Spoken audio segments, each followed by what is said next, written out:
नमस्कार।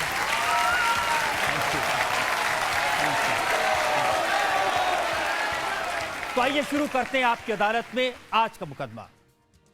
आपकी अदालत में आज हमारी मेहमान हैं एक ऐसी वक्ता जिनकी वाणी पर सरस्वती विराजमान है। जब वो बोलती हैं तो विरोधियों के छक्के छूट जाते हैं, जब प्रवचन करती हैं तो लोगों को शांति मिलती है। वो लाखों मासूम बच्चों के लिए दीदी माँ हैं और अपने विरोधियों के लिए चंडी माँ हैं। Please welcome Sadhvi Ritambhara.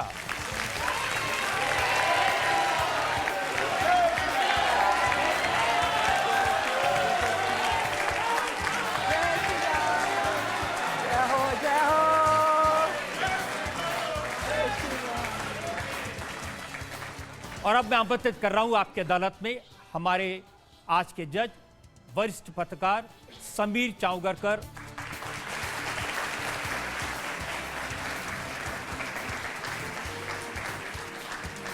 समीर चावगरकर आज के हमारे जज हैं।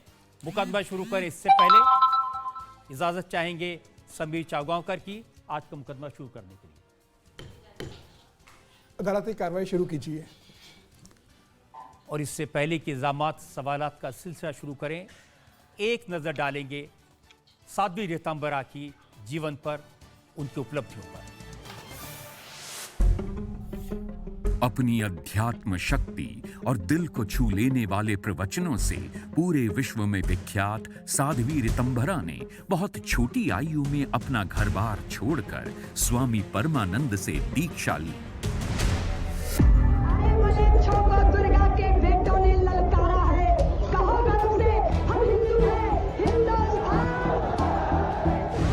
राम मंदिर के आंदोलन का फायर ब्रांड चेहरा रही हैं साध्वी ऋतंभरा ने अपनी ओजस्वी वाणी के जादू से गांव-गांव में चेतना जागृत की। ओ जीव स्वरूप ही लखियो रे, माया में ना फसियो रे।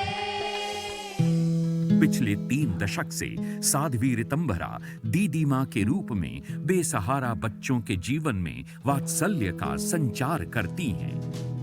वात्सल्य ग्राम की स्थापना का अद्भुत प्रयोग अब साध्वी ऋतंभरा के जीवन का मिशन है। 31 दिसंबर 2023 को जब साध्वी ऋतंभरा 60 साल की हुई तो रक्षा मंत्री राजनाथ सिंह ने वात्सल्य ग्राम में जाकर राम मंदिर के निर्माण में उनके योगदान को याद किया। दीदी ऋतंभरा माँ के बारे में जानता हूँ, आप सब जानते हैं कि आज जो भव्य राम मंदिर का निर्माण अयोध्या में हो रहा है उसमें कितना बड़ा योगदान उनका है। इस अवसर पर स्वामी रामदेव ने जो कहा वो दीदी माँ के जीवन का परिचय देता है।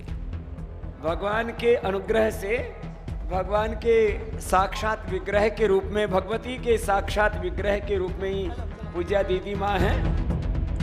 योगी आदित्यनाथ ने भी वृंदावन जाकर दीदी माँ के समर्पण भाव की प्रशंसा की। राष्ट्र और समाज के लिए जो समर्पण का भाव उनके पूज्य गुरुदेव ने और उन्होंने पूज्य संतों के साथ मिलकर के आगे बढ़ाया है, वह पूरे संत समाज के लिए अनुकरणीय उदाहरण है।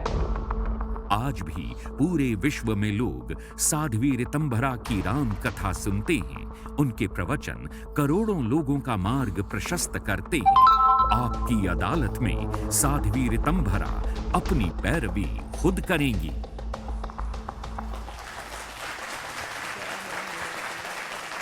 तो आइए शुरू करते हैं आज का मुकदमा। आपकी अदालत में पहला इल्जाम साध्वी ऋतंभरा। आपकी अदालत में साध्वी ऋतंभरा पर आरोप है कि इन्होंने राम नाम पर कब्जा कर लिया है। देखिए, इतने दिन से आप हमेशा कहती थी राम सबके हैं, राम सब में हैं। अब राम मंदिर बनकर तैयार हो गया है तो बहुत सारे लोग कह रहे हैं कि इस पर बीजेपी का, आरएसएस का, साध्वी ऋतंभरा का कब्जा हो गया है। रजत जी, राम तो हमारा अस्तित्व है, अपराजित पौरुष का प्रतीक हैं, सर्वे भवन्तु सुखिना की भावना है। और सच बताएं, राम ने हमारे हृदय पे कब्जा कर लिया है रजत जी, और हम राम के हो गए।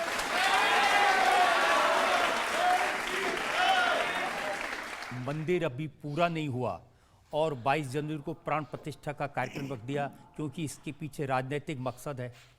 कैसे बताऊं रजत जी के जो शिखर है ना वो हमारी तपस्या है और जो वहाँ के कलश हैं वो हमारे हृदय की भावना है और जो गर्भगृह है ना रजत जी वो सदियों के व्याकुल मन की प्रतीक्षा है।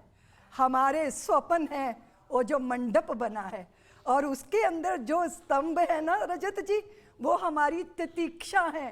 क्रम इधर उधर हो सकता है पर हम सबका कार्य विक्रम है। इसीलिए हमने जो पगडंडी बनाई ना रजत जी वो अपने बलिदानों से बनाई है। हमने जो मंदिर की दीवार उठाई है ना रजत जी वो हमने धर्म के प्रति जो हमारा अभिमान है उसके बल पर खड़ी हुई है। इसीलिए अधूरा कुछ नहीं है रजत जी, संकल्प पूरा है और उसकी सिद्धि भी पूरी है। और हो सकता है रजत जी अभी कुछ अधूरा हो लेकिन जब शिखर बनेगा तो कलश ध्वज भी चढ़ जाएंगे, शनै शनै सारे आभूषण जड़ जाएंगे। अंतर मंदिर पूर्ण है, बाहर भी पूर्ण होगा और धर्म द्वेषियों का घमंड अंड अब चूर्ण होगा। और ये बात राहुल गांधी ने मीडिया से बात करते हुए कहा कि 22 जनवरी का जो कार्यक्रम है वो नरेंद्र मोदी का फंक्शन है, वो भगवान राम का कार्यक्रम नहीं है। भारत के इतिहास में पहली बार ऐसा हो रहा है कि इस देश के बहुसंख्यक समाज की भावनाओं का सम्मान करने के लिए देश के प्रधानमंत्री जी पहले तो भूमि पूजन पे जब वो गए उन्होंने दंडवत प्रणाम किया, धरती धन्य हो गई, भारत की परंपरा धन्य हो गई। क्योंकि हम तो अपमानों के जहर पिए बैठे हैं ना रजत जी। हमने तो नीलकंठ बनकर मंथन की कीमत भरी है। हमने तो अपने मंदिरों पर कुठाराघात होते देखे हैं, उपेक्षाएं देखी, अपमान देखा, व्यंगोक्तियां सुनी। पहली बार ऐसा हुआ है देश की आजादी के बाद कि कोई देश का प्रधानमंत्री नरेंद्र भाई मोदी के रूप में ऐसा आया है जिसने मां भारती की परंपरा को अपने सर माथे पर आरूढ़ किया। और दूसरी बात रजत जी, प्रधानमंत्री अयोध्या का भाग्य बनाने नहीं जा रहे, प्रधानमंत्री जा रहे हैं अपने भाग्य को सौभाग्य बनाने के लिए। एक शंकराचार्य भी हैं, स्वामी अविमुक्तेश्वरानंद, उन्होंने कहा कि मोदी जी जा रहे हैं, इसको पॉलिटिकल फंक्शन बना दिया। हमेशा ही जब संतों के द्वारा निश्चित की गई व्यवस्थाओं में देश के प्रधान पंत, देश के प्रधानमंत्री, पहले हमारे अतीत के भारत में राजा वही सारे जो है शुभ कर्म करते थे, संतों के मार्गदर्शन में करते थे। ये तो मार्गदर्शक मंडल के संतों का निर्णय है, राम जन्मभूमि न्यास ट्रस्ट का निर्णय है, वहाँ ट्रस्ट के द्वारा निमंत्रण दिया गया। और रजत जी हम भाग्यशाली हैं, आनंदित हैं कि देश के प्रधानमंत्री ने हमारे दिए गए निमंत्रण को स्वीकार कर लिया, हमें बहुत आनंद है। शंकर जी, एक शंकराचार्य कह रहे हैं कि ऐसे कैसे होगा कि जो भगवान की मूर्ति है, रामलला की मूर्ति है, उसको नरेंद्र मोदी स्पर्श करेंगे और शंकराचार्य खड़े होकर ताली बजाएंगे, इसलिए हम नहीं जा रहे। रजत जी, बहुत बड़े पीठों पर, आदरणीय और श्रद्धावान पीठों पर जब कोई विराजमान होकर अपनी बात कहता है तो उनका विमर्श क्या है, मंतव्य क्या है, उद्देश्य क्या है, वो उन्हीं से पूछा जाना चाहिए। मैं बहुत छोटी हूँ, मुझे कोई अधिकार नहीं है, लेकिन मुझे अपना आनंद व्यक्त करने का अधिकार है कि देश के प्रधानमंत्री जा रहे हैं, पूरे विश्व के अंदर जय जयकार हो रही है और हमारे राम लला आ रहे हैं। हमारे 500 वर्ष की प्रतीक्षा रजत जी, ये छोटी बात है क्या? ये बहुत बड़ी बात है। श्रद्धा, आस्था और फिर हमारे स्वाभिमान जिसको खंडित कर दिया गया था उसकी पुनर्स्थापना होने जा रही है। और उसमें राजनैतिक शक्तियां, सामाजिक शक्तियां, धार्मिक आध्यात्मिक शक्तियां और आप जैसे बंधु जो सत्य को इतने साहस के साथ अपने चैनलों के माध्यम से समाज में स्थापित करते हैं, क्योंकि रजत जी सच बहुत कड़वा होता है, वो तीर की तरह अंदर धस जाता है। उस सत्य को कहने का साहस हमारे रजत शर्मा जी जैसे पत्रकारों के अंदर। इसलिए जब सारी समाहित शक्तियां वहां जा रही हैं तो देश के प्रधानमंत्री जी को भी जाना चाहिए, इसलिए वो जा रहे हैं। देखिए, कड़वा सच आज ये भी सामने आया कि आपका नारा था सौगंध राम की खाते हैं, मंदिर वहीं बनाएंगे। तो किसी ने गूगल का मैप डिजिटल मीडिया पर डाला है और लिखा कि जहां राम जन्मभूमि है वहां नहीं बन रहा, मंदिर उससे 3 किलोमीटर दूर बन रहा है। रजत जी, जहां पे गर्भगृह था ना, जहां हमारे रामलला विराजमान थे ना, जहां 500 साल तक लगातार जो है श्रद्धा से मस्तक झुकते रहे ना, 500 साल मेरे पुरखों ने जिस जगह का कभी दावा नहीं छोड़ा, उसी जगह पर गर्भगृह बनकर रामलला विराजमान हो रहे हैं। इधर उधर 1 इंच भी कोई फर्क नहीं है। ये एक वितंडावाद है, ये समाज को, जनता को भ्रमित करने का कुत्सित प्रयत्न है और असफल प्रयत्न है। ये प्रयत्न इसलिए हो रहा है क्योंकि जितने भी विरोधी दल हैं सबको लगता है कि लोकसभा के चुनाव होने वाले हैं, इसलिए मंदिर की प्राण प्रतिष्ठा का कार्यक्रम अभी रखा गया। हम तो पहले से ही कहते थे रजत जी कि लोकसभा बासंती चोला पहन के जिस दिन आएगी, गली गली मेरे भारत की वृंदावन बन जाएगी। काशी, मथुरा और अयोध्या ने एक साथ ललकारा है, कहो गर्व से हम हिंदू हैं, हिंदुस्तान हमारा। इसलिए अरे रजत जी पहले कहते थे कि चुनाव आते हैं जाते हैं, ये कहते हैं मंदिर बनाएंगे मंदिर बनाएंगे, अभी तक इन्होंने मंदिर की तारीख नहीं बताई, तब ये तकलीफ थी, और अब जब तिथि निश्चित कर दी तो भी पेट में दर्द हो रहा है। तो ऐसा कैसे किया जा सकता है? पहले तो ये भी कहते थे रीतम जी कि मंदिर बनाना नहीं चाहते आप लोग, उसको एक इशू बना के रखना चाहते हैं, हर चुनाव में उसका इस्तेमाल करेंगे। बहुत चुनाव आए, बहुत चुनाव गए, भारतीय जनता पार्टी ने बहुत नैतिक दृष्टि से, मानसिक दृष्टि तैयार होकर, तभी तो श्री राम वो राम रथ यात्रा लेके श्री लाल कृष्ण आडवाणी निकले थे, और उनके हमेशा उसमें रहा कि हम मंदिर के पक्ष में, हम मंदिर बनाएंगे। और अब जो वो मंदिर बना रहे हैं, तो जिनको तकलीफ है ना रजत जी, उन्हें घोषणा करनी चाहिए कि भारतीय जनता पार्टी मंदिर बनाने में सम्मिलित हो गई और अब हम कृष्ण जन्मभूमि बनाएंगे, तो इनका भी सौभाग्य बन जाएगा। तो आप कह रही हैं कि उनको अगर वोट का फायदा उठाना है तो उनको भी एक और मंदिर। निश्चित रूप से रजत जी ये बात निश्चित है कि अभी तक हिंदू जाति ने अपमान झेला, प्रताड़ित हुए और बलिदान दिए, उपहास हुए, मजाक उड़ाए गए, क्योंकि वोट की राजनीति, तुष्टीकरण की राजनीति ने इतना अंधा कर दिया नेताओं को कि उनको निहत्थे कार सेवकों की छाती पे गोलियां उतारने में संकोच नहीं हुआ। शरीरों पे पत्थर बांध बांध के सरयू के अंदर डाल दिए गए, रेत की बोरियों में जीवित शरीरों को बांध के सरयू के जल में बहाने का कुत्सित प्रयत्न हुआ। राजनीति वो नहीं थी क्या? तुष्टीकरण की राजनीति, मुट्ठी भर लोगों के वोट बैंक के कारण सत्य को झुठलाने की राजनीति। और अगर भारतीय जनता पार्टी राम जन्मभूमि के मुक्ति और मंदिर निर्माण के पक्ष में खड़े होकर राजनीति भी करती है, हाँ, हमें ऐसी ही राजनीति चाहिए जो भारत की परंपरा का सम्मान करे, सत्ता को साधन बनाए और सत्य के लिए समर्पित हो जाए। इसी के लिए तो आंखें तरस रही थी रजत जी। उनकी प्रॉब्लम मोदी जी से है, पूछते हैं कि नरेंद्र मोदी का क्या योगदान है राम मंदिर बनाने में? ये तो सुप्रीम कोर्ट के आदेश से बना, मोदी जी ने क्या किया कि उन पर सारा फोकस है?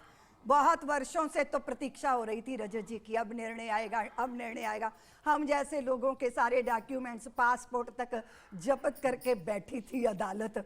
हम लोग तो अपराधी सिद्ध थे ना, क्योंकि हमारे ऊपर कलंक लगा हुआ था, हमारे ऊपर, हमें ये इस तरह की पूरी प्रक्रियाओं से गुजरने थे। और फिर दूसरी बात ये है रजत जी, कोई बुनियाद बनाए, कोई भीति बनाए, कोई दीवार बनाए, सबको सौभाग्य नहीं होता कि वो शिखर पर ध्वजा भी फहराए। मोदी जी को ये सौभाग्य प्राप्त हो रहा है, मोदी जी को ये सौभाग्य मिल रहा है। ये भी तो पुण्य कर्म होंगे, ये भी तो कुछ पूर्व जन्म का कुछ पुण्य कृत्य होगा कि उनके काल में निर्णय आया और उन्हीं के काल में मंदिर बन रहा है और उन्होंने स्वीकार कर लिया निमंत्रण, और वहां वो साक्षी रहेंगे। जब पर्दा हटेगा तो नरेंद्र भाई सामने खड़े होंगे। तो ये अपने अपने भाग्य की बात होती है। आपने तो 2008 में, मुझे याद है, गुजरात में एक सभा में कह दिया था कि ये गुजरात के मुख्यमंत्री नहीं है, ये एक दिन राष्ट्र नायक बनेंगे। हाँ, निश्चित रूप से रजत जी, हम सब लोगों ने देखा था उनमें कि वो देश के जन के मन को छू सकते हैं। वो भारतीय, वो धुंधलाती हुई स्त्रियों की उन आँखों को रोशनी दे सकते हैं। वो अंतिम व्यक्ति के चेहरे पे मुस्कान ला सकते हैं। वो बिना भेदभाव किए सबके जीवन का कल्याण कर सकते हैं। और साथ साथ वो व्यक्ति जो आडवाणी जी के राम रथ यात्रा की भी संयोजकत्व में रहा, एकात्मता सूत्र के साथ पूरे भारत को एकजुट करने में लगा रहा। और अगर इनके हाथों में देश का नेतृत्व आएगा तो वो भारत राष्ट्र महान का शीश कभी झुकने नहीं देंगे, कभी अपमानित होने नहीं देंगे। इसलिए हृदय से ऐसी भाव आते थे संतों के हृदय से, और मेरे गुरुदेव के हृदय में तो रजत जी बहुत आते थे नरेंद्र भाई को देखकर ये बात। और फिर ये हमें लगता है, आप जानते हो रजत जी, हमारा परिचय क्या है ना? हम शिव के कार्तिकेय और क्रीड़ांगन कैलाश है। देवों का सेनापति बनना ये अपना इतिहास है। पंचशील का इस जग को देते आए संदेश है। संयम से रहते आए हैं, सहते आए कलेश है, किंतु हमने छोड़ा नहीं साहस शरसंधान का, और शीश नहीं झुकने देंगे इस भारत राष्ट्र महान का। और उसके लिए नेतृत्व कैसा चाहिए रजत जी?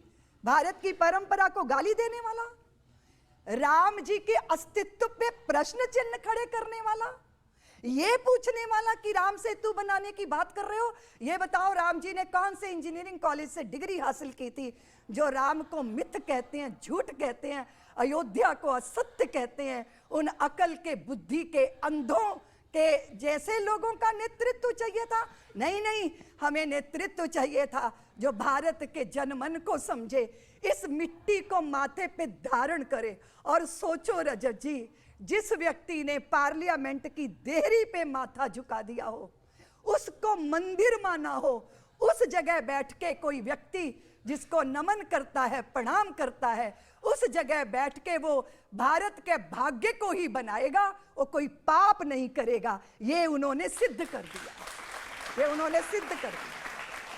और जो लोग इनकार कर रहे हैं, निमंत्रण पत्र को ठुकरा रहे हैं सोनिया गांधी जी, उनको भी आप कुछ कहेंगी? जो मेरे राम जी के निमंत्रण को ठुकराएंगे रजत जी, भारत की जनता उन्हें ठुकरा देगी, और ठुकरा दिया। अब जनता का आपने नाम लिया है, तो जनता में से जो लोग सवाल पूछना चाहते हैं पूछ लेते हैं। जय श्री राम दीदी माँ, मेरा सवाल है कि अगला चुनाव क्या मोदी जी जीतेंगे? क्या वे तीसरी बार प्रधानमंत्री बनेंगे? निश्चित रूप से इसमें तो कोई संदेह नहीं। ये तो जनता ने मन बनाया है पुत्र। जनता को मालूम है इस देश की भव्यता और दिव्यता दोनों की गारंटी मोदी जी हैं, इसलिए 2024 भी उन्हीं का है। कभी आपके मन में विचार नहीं आया कि मैं भी एमपी बनूं, मंत्री बनूं, मुख्यमंत्री बनूं? रजत जी, राजनीति तो मेरा क्षेत्र ही नहीं है। मेरा क्षेत्र तो भगवान के गीत गाना, पूरे देशवासियों के हृदय में धर्म की धारणा को भरना, कर्तव्यों का बोध जगाना, अपने अग्रज पूर्वजों की जाज्वल्यमान परंपरा का स्मरण करवाना। और फिर इस बीच जो है राम जन्मभूमि का जब विषय आया तो मेरे गुरुदेव ने कहा कि रितंभरा तुम्हें सारी जनता को बताना है। तो हम बताते घूम रहे थे रजत जी, कंकर कंकर शंकर इसका प्राण प्राण में गीता है, जीवन की धड़कन रामायण पग पग पर बनी पुनीता है। यदि राम नहीं है श्वासों में तो जीवन का घट रीता है। नरनार श्री पुरुषोत्तम का हम मंदिर भव्य बनाएंगे, सौगंध राम की खाते हैं, हम मंदिर वही बनाएंगे। तो हमारे गुरुदेव का जो आदेश था रजत जी, गुरुदेव का आदेश था कि जन्मभूमि के लिए काम करना है, धर्म जागरण करना है। और अब उनका आदेश है समरसता को पूरे भारत के अंदर इसके लिए कार्य करना है। तो उनकी आज्ञा जैसी रही मैंने वैसा किया। राजनीति कभी मेरा क्षेत्र नहीं था। और मुझे याद है 1991 में आपको कहा गया था अमेठी में आप लड़िए सोनिया गांधी के खिलाफ चुनाव। हाँ जी रजत जी, तो हमें कहा गया पर मेरे गुरुदेव का आदेश था और हमारे भी राजनीति में कोई रुचि नहीं है। और रजत जी, हम राजनीति की धार बदलने वाले लोगों में से हैं, राजनीति करने वाले। अब देखिए, योगी आदित्यनाथ भी मुख्यमंत्री बने हैं, वो भी संत समाज से आते हैं और बड़े सफल मुख्यमंत्री उनको माना जा रहा है। जी, बहुत बड़ा सौभाग्य है रजत जी, ऐसा नेतृत्व उत्तर प्रदेश को प्राप्त हुआ। और जिस अयोध्या को देख के हमारा मन रोता था रजत जी, जब हम लखनऊ का वैभव देखते थे। हमें लखनऊ से द्वेष नहीं है, लेकिन हमारी तीर्थ स्थानों की उपेक्षा, उसकी श्रीहीनता, वो धूल धूसरित दीवारें। लेकिन कितना बड़ी बात है रजत जी, हम हमेशा मानते हैं कि माँ भारती चिन्मयी सत्ता है और माँ भारती समय समय पर अपनी कोख से ऐसे सपूतों को जन्म देती है जो भारत का गौरव रखते हैं। और देश के उत्तर प्रदेश के योगी जी ने जब पूरी अयोध्या को दीपों से जगरमगर कर दिया, विमान से उतरकर राम जी आते हैं हर दीपावली को और पूरी अयोध्या धन्य हो जाती है, तो ऐसे संत भी और ऐसे सिपाही भी, ऐसा नेतृत्व भारत को मिलना, ये भारत का बड़ा सौभाग्य है। एक और सवाल ले सकते हैं। जैसा कि केजरीवाल जी ने कहा है कि वह हर मंगलवार को हनुमान चालीसा का पाठ करवाएंगे, तो क्या लगता है आपको, उनसे उनको कोई फायदा होगा? हाँ, उनकी बुद्धि ठिकाने पे आ जाए।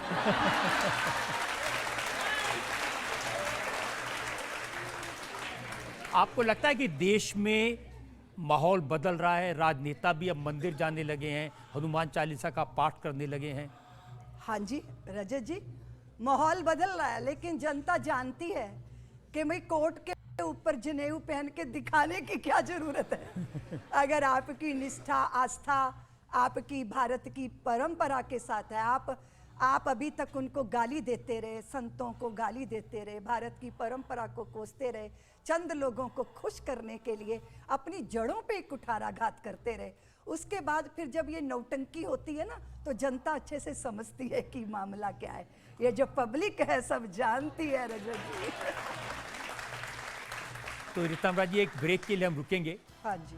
और ब्रेक के बाद आपकी अदालत में साध्वी रीतांबरा पर इल्जाम और सवाल का एक और।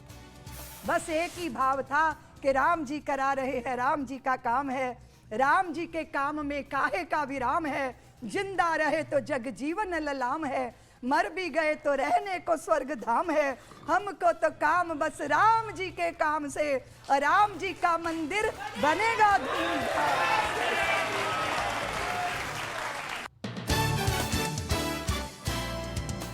Welcome back. आपकी अदालत में आज हमारी मेहमान हैं साध्वी रीतांबरा, जो पूरी दुनिया भर में प्रख्यात हैं। आपकी अदालत में अगला इल्जाम साध्वी रीतांबरा पर। आपकी अदालत में साध्वी रीतांबरा पर इल्जाम है कि ये सनातन के नाम पर लोगों को बांटती हैं। रीतांबरा जी, ये इल्जाम मेरा नहीं है, राहुल गांधी का है। वो कहते हैं कि सनातन के नाम पर जातियां बनाकर लोगों को बांटा जाता है, नफरत फैलाई जाती है, इसलिए उन्हें मोहब्बत की दुकान खोलनी पड़ी। सनातनी का अर्थ क्या है रजत जी? मनुष्यता को जीता है, मानवीय भाव को जो जीता है, पशु पक्षी जड़ जंगम सबका जिसने पूरा ध्यान रखा है, वो समाज जो धैर्य से संयम रखता है और राम होकर आता है तो शबरी के जूठे बेर खाने वाला। और अगर सामने कोई परित्यक्ता नारी दिखती है तो उसकी कुटिया पे जाकर उसके शिलावत हो गए मन के अंदर जीवन की आशा फूंकने वाला, ये सनातन जो चराचर में। और आपको मालूम है रजत जी, पता होगा आपको, सनातन के एक संत हुए नामदेव, तो वो रोटी बना के रखते जा रहे थे, तो एक कुत्ता रोटी उठा के चल दिया, तो वो उसको मारने के लिए डंडा लेके नहीं दौड़े, नामदेव ने बनाई रोटी, कुत्ते ने उठाई, पीछे घी का कटोरा लिए जा रहे, प्रभु रूखी तो ना खाओ, थोड़ा घी भी लेते जाओ, कैसी शक्ल बनाई तूने स्वान की, मुझे ओढ़नी उड़ा दी इंसान की। और रजत जी, हम सनातनी हैं, अगर पत्थर पर भी सिंदूर चढ़ा देते हैं ना, तो हाँ, वो पत्थर भी हनुमंत लाल बनकर प्रकट हो जाता है। हम पाषाणों में प्राण प्रतिष्ठा करने वाले लोग हैं। इसलिए हम पर ये इल्जाम लगाना, ये होच्छी राजनीति का एक विद्रूप चेहरा तो हो सकता है, पर ये सच नहीं है। क्योंकि आप जानते हो, हमने कभी भेद किया? अगर सारे संसार में यहूदी समाज ने अपमान झेला, तो भारत की धरती के सनातन ने गले लगाया। चाहे कोई पराया हो, चाहे कोई शत्रु हो, हमने कब किसी में शत्रुता देखी? शत्रु को भी अपने आंचल में छाया देने की सामर्थ्य हम सनातनियों में है। इसलिए ये गंदा आरोप लगाना, ये होच्छी राजनीति तो हो सकता है, पर ये सच नहीं हो सकता। रजत, लेकिन आजकल कई लोग कह रहे हैं, तमिलनाडु के मुख्यमंत्री स्टालिन, उनके बेटे उदयनिधि स्टालिन, उनकी बात आपने सुनी होगी। उन्होंने कहा कि जैसे मच्छर, डेंगू, कोरोना को खत्म करना है, इसी तरह सनातन को भी खत्म करना है। अरे रजत जी, जो सनातन नहीं मिटा लंकेश की तलवार से, जो सनातन नहीं मिटा कंस की हुंकार से, वो सनातन क्या मिटेगा इन नेताओं की बकवास से।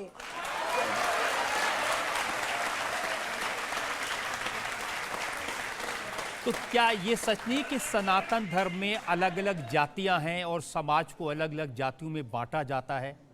मैं जानती हूं, हम यदि आपस में बट जाएंगे, हिंदू चेतना के बिंदु धुंध लाएंगे, वाल्मीकि सीता को कैसे निभाएंगे, राम शबरी के बेर कैसे खाएंगे, हरिजन सवर्ण पिछड़ों के ये नाते, इन्हें तोड़ने की जो साजिश रचाते, उन्हें हम धूल में मिला के रहेंगे, हम भव्य मंदिर। एक और सवाल हम पब्लिक से ले लेते हैं।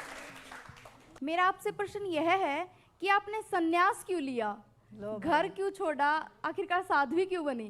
जब हम छोटे थे ना, तो हमने आसपास अपने बहुत सारी चीज़ें देखी, जिसमें हम देखते थे, थोड़ा छोड़ा बड़े हुए तो हमें लगा कि जो खूबसूरत लोग होते हैं वो सुखी होते होंगे, फिर लगा नहीं जिनके पास धन होता होगा वो सुखी होते होंगे। फिर हमने देखा कि जिसके पास जो है उसके पास कुछ ऐसा भी है जो नहीं है।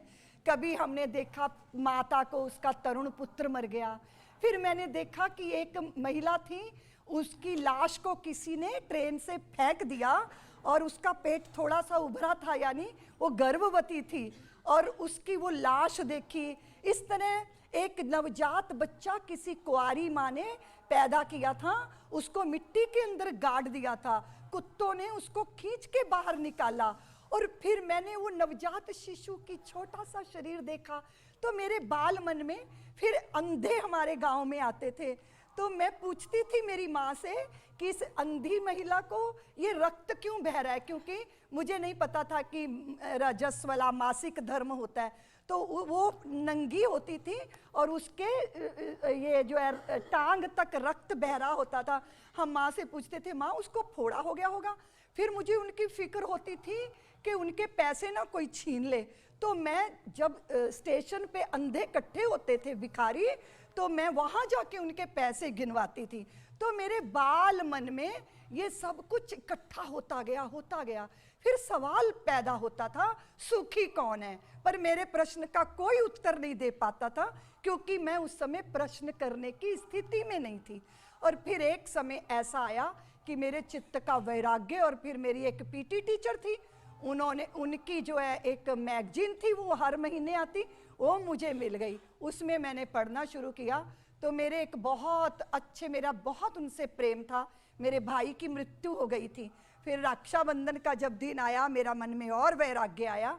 मैंने सबकी रक्षा सूत्र बांधे, पर मेरे पास 55 रुपया थे, उसको लेके मैंने घर छोड़ दिया और हरिद्वार चली गई, मेरे उन प्रश्नों की तलाश में कि सुखी कौन होता है।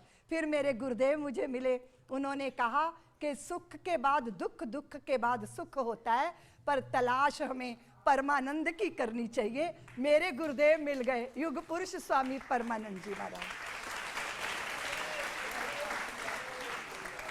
जिस लड़की का हृदय इतना कोमल था, जिसके मन में इतना वात्सल्य था, वो राम मंदिर के आंदोलन में घुस के ऐसे चंडी का रूप कैसे ले लिया? रजत जी, आप जानते हो कि ज्यादा रगड़ करो तो चंदन से भी आग पैदा हो जाती है। मेरे देश की परंपरा को इतनी गाली मिली है, इतना अपमान, हम अपने ही देश में शरणार्थी होकर जीने के लिए मजबूर किए गए। और मेरे गुरुदेव ने मेरे हृदय में राष्ट्रभक्ति की, धर्म के प्रति निष्ठा का बीज बोया। और रजत जी उन्होंने हमें सायंकाल की संघ की शाखा दिखाई और कहा, रितंभरा तुम लोग भगवाधारी हो, पर ये बिना भेष धारण किए संत ही की तरह राष्ट्र के लिए तन समर्पित, मन समर्पित और यह जीवन समर्पित। तो रजत जी मैं ये कह सकती हूँ कि मुझे प्रेरणा नहीं, मुझे वेदना मिली। मेरे देश का दर्द मेरे हृदय में हिमालय बन गया और फिर मुझे लगा इस हिमालय से समाधान की गंगा निकलनी चाहिए। और फिर हमारे लिए तो कुछ था नहीं रजत जी, सुख दुख की झूठी चाह नहीं, अब जीवन मरण स्वप्न सा है, अब भला मृत्यु का डर कैसा, हम स्वयं मृत्यु को मार चले। इस भाव के साथ हमें लगा कि हम देश के अंदर हिंदू स्वाभिमान को जगाएंगे और सबको निश्चय करके ये कि हम अपनी मूल परंपरा के साथ जुड़े रहेंगे। तो मुझे ये वेदना मिली और फिर मैं इस कार्य में लग गई। और आप जानते हो, अपनों के लिए माँ सौहार्द वाली, प्रेम वाली होती है, पर दुष्टों के लिए चंडी बन जाती है। मुझे याद है उस समय मैं रिपोर्टर था, आपके भाषण सुनता था, एक एक दिन में 22 जगह आप स्पीचेस देती थी। हाँ जी रजत जी, क्योंकि मुझे ज़्यादा से ज़्यादा जो है वो जागरण करना था। और जब मैं अयोध्या गई रजत जी, मैंने भेष बदल लिया था। अब अभी हम लाए नहीं तो आप सब जनता को दिखाते भेष बदले हुए मैं कैसे गई थी अयोध्या। तो मैंने सोचा कि अयोध्या मेरे को ऐसे तो जाने को मिलेगा नहीं।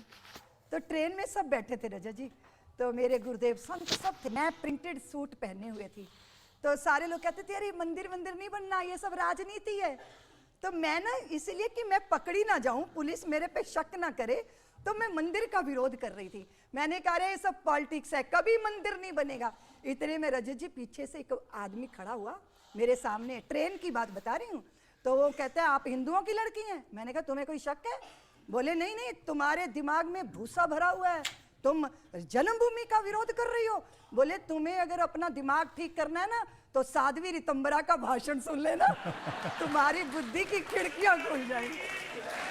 और आप सोच सकते हो कि कैसे मेरे हृदय में हुआ होगा। लेकिन उसके बाद क्या हुआ कि मैं स्टेशन से तो सुरक्षित निकल गई, पुलिस ने मुझे नहीं पहचाना। आगे चल के मुझे लगा कि मैं अपना भेष पहन लूं। मैं अपने थाले में 3-4 जोड़ी कपड़े रखती थी रजत जी, जैसे प्रिंटेड साड़ी है, काले रंग का तांत्रिकों वाला चोला है, सलवार सूट है, पैंट शर्ट है, ये सब मैं रखती थी। बड़े बड़े गोगल लगा के कई बार निकल जाती थी। तो हुआ क्या कि यहाँ पे भी मेरे साथी ऐसे बैठे हैं जिनके घर में पुलिस ने मुझे घेर लिया रजत जी, और मेरे लंबे लंबे बाल थे। मैंने वो सारे बाल काट के एक मॉडर्न लड़की बन के मैं वहाँ से निकल गई। पुलिस शाम तक इनके घर को घेरे रही और सब साक्षी हैं उस बात के। फिर हुआ क्या रजत जी, जब मैंने अपना भेष पहना, मैं वहाँ से बाहर निकली तो पुलिस ने मुझे घेर लिया। बोले रितंबरा आप गिरफ्तार हो गई। रजत जी वो जो दरोगा था ना, इतना मोटा थुल उसका पेट। मैंने सोचा अब मैं गिरफ्तार तो हो ही गई, पर मैंने जागरण करना है। कानपुर की बात है, मैं एक चबूतरे का खंबा पकड़ के खड़ी हो गई, उस पर चढ़ के जय श्री राम जय श्री राम। मुझे देखते ही रजत जी सारी मार्केट बंद हो गई, लोगों ने शटर डाउन कर लिए और सारी वहाँ जय श्री राम के घोष लगने लगे। मैंने दौड़ लगाई, वो दरोगा मुझे पकड़ने के लिए पीछे पीछे। मैं कभी गली में जाऊं, कभी सड़क पे आऊं। 1.5 घंटा रजत जी मैंने उसको इतना छकाया। बाद में वो मुझे कहते कि आप गिरफ्तार हो गई। मैंने कहा महिला पुलिस बुलाओ। अब महिला पुलिस आने में टाइम लगेगा। फिर महिला पुलिस आई रजत जी। उसके बाद वो कहते हैं जी आप बैठो, इस झोंगा टाइप की गाड़ी थी। मैंने कहा रजत जी उसको मैं झोंगे में नहीं बैठूंगी, मेरे लिए एम्बेसडर गाड़ी लाओ। मैं कोशिश कर रही थी, 2-2 ढाई घंटे मैंने ऐसे पुलिस को छका के रजत जी जागरण किया। बस एक ही भाव था कि राम जी करा रहे हैं, राम जी का काम है, राम जी के काम में काहे का विराम है। जिंदा रहे तो जग जीवन ललाम है, मर भी गए तो रहने को स्वर्ग धाम है। हमको तो काम बस राम जी के काम से, और राम जी का मंदिर बनेगा धूमधाम। आपने इतना कुछ सहा, इसीलिए आपके चेहरे पर इतनी प्रसन्नता है भगवान राम का मंदिर बनने की। मुझे ध्यान है एक बार तो आप स्टेज से कूद के भाग गई थी, पुलिस आपको ढूंढती रही। हाँ जी, वो नागपुर की बात है रजत जी। मेरा भाषण हुआ और उस समय मुझे टाइफाइड था रजत जी, 104 बुखार था और मैं भाषण दिया, पसीना आया, बुखार तो उतर ही गया होगा, लेकिन कार्यकर्ताओं ने कहा कि साध्वी आपको गिरफ्तारी की तैयारी है।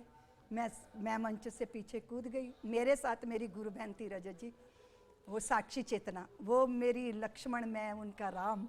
अब हुआ क्या कि हम एक आरा मशीन में छुप गए जहाँ पे लकड़ी का वो होता है कारखाना, फूस के बोरों के बीच में हम सर्दियों की रात में रजत जी सारी रात मैं और साक्षी दीदी वहाँ बैठे रहे और